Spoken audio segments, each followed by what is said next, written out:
शेर ने गुस्से में कहा, नहीं होगा। गाय रोज सुबह जंगल में घास खाने जाती है।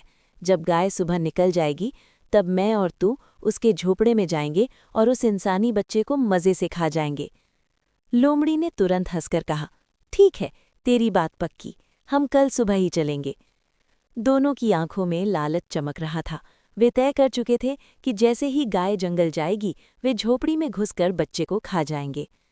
अगली सुबह गाय अपने बच्चे को प्यार से देखकर बोली, रुद्र, मैं जंगल जा रही हूँ। आज मैं जंगल के बहुत अंदर जाऊंगी और तुम्हारे लिए बहुत मीठे मीठे फल लेकर आऊंगी। तुम घर के अंदर ही रहना, मेरा इंतजार करना, बाहर बिल्कुल मत निकलना। बच्चे रुद्र ने मासूमियत से कहा, ठीक है माँ, मैं यहीं रहूंगा। मैं घर से बाहर कहीं नहीं जाऊंगा। मैं आपकी प्रतीक्षा करूंगा। गाय धीरे धीरे जंगल के अंदर चली गई। वो जैसे ही थोड़ी दूर पहुंची तभी अचानक उसके सामने झाड़ियों के पीछे से बाघ और लोमड़ी निकल आए। बाघ ने दहाड़ते हुए कहा, अरे गाय, तू क्या समझती थी? तू हमें धोखा देगी और हमें पता भी नहीं चलेगा? इतने सालों से तू उस इंसानी बच्चे को हमसे छुपा कर रखी हुई है, लेकिन अब तू उसे ज्यादा दिन तक नहीं छुपा पाएगी। बाघ की आंखें लाल हो चुकी थीं। वो आगे बढ़ते हुए बोला, पहले मैं तुझे खाऊंगा, फिर तेरे झूपड़े में जाकर उस इंसानी बच्चे को भी खा जाऊंगा। क्यों, सही कहा ना शियार भाई? लोमड़ी ने चालाकी से सिर हिलाते हुए कहा, हाँ बाघ महाराज, आपने बिल्कुल सही कहा।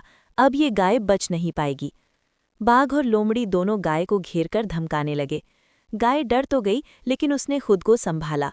वो जानती थी कि अगर वो अभी हार गई तो उसका बच्चा भी खतरे में पड़ जाएगा।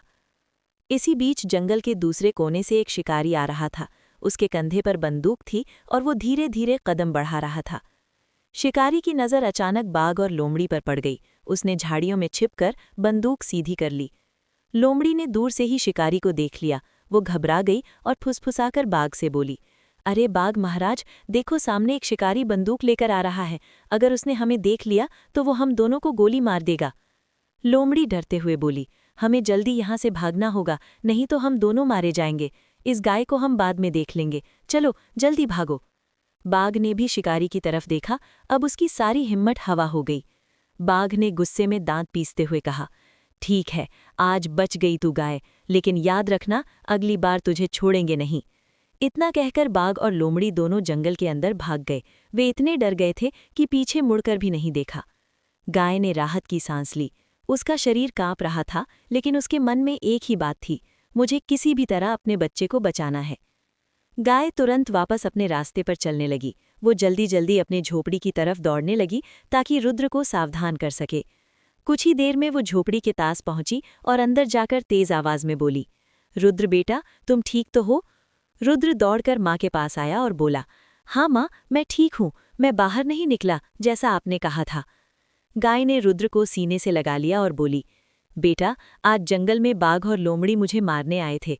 वे तुम्हें भी खाना चाहते थे, लेकिन भगवान ने हमारी रक्षा की। एक शिकारी आ गया और वे दोनों डरकर भाग गए। रुद्र डरकर बोला, माँ, क्या वे फिर आएंगे? गाय ने गंभीर होकर कहा, हाँ बेटा, वे जरूर आएंगे, इसलिए अब हमें और भी सावधान रहना होगा। जब तक मैं वापस ना आऊं तुम दरवाज़ा बंद रखोगे, किसी की आवाज़ सुनकर भी बाहर नहीं निकलोगे। रुद्र ने सिर हिलाया, ठीक है माँ, मैं कभी गलती नहीं करूँगा। गाय ने अपने आंसू छुपाते हुए कहा, बेटा, माँ की जिंदगी का सबसे बड़ा काम अपने बच्चे की रक्षा करना होता है। मैं तुम्हें कभी कुछ नहीं होने दूंगी।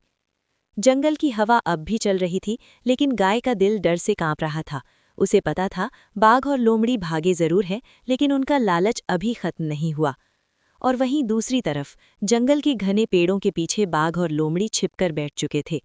लोमड़ी धीमे स्वर में बोली, बाघ महाराज, आज तो बच गए, लेकिन उस गाय और बच्चे को छोड़ना नहीं है। हमें कोई नया तरीका सोचना पड़ेगा। बाघ ने आंखें लाल करते हुए कहा, हाँ, अब हम चाल से काम करेंगे। अगली बार वो शिकारी नहीं आएगा और तब गाय भी बचेगी नहीं, उसका बच्चा भी नहीं। जंगल के अंधेरे में उनकी हंसी गूंजने लगी और गाय अपने झोपड़ी में अपने बच्चे को कसकर पकड़े बैठी थी।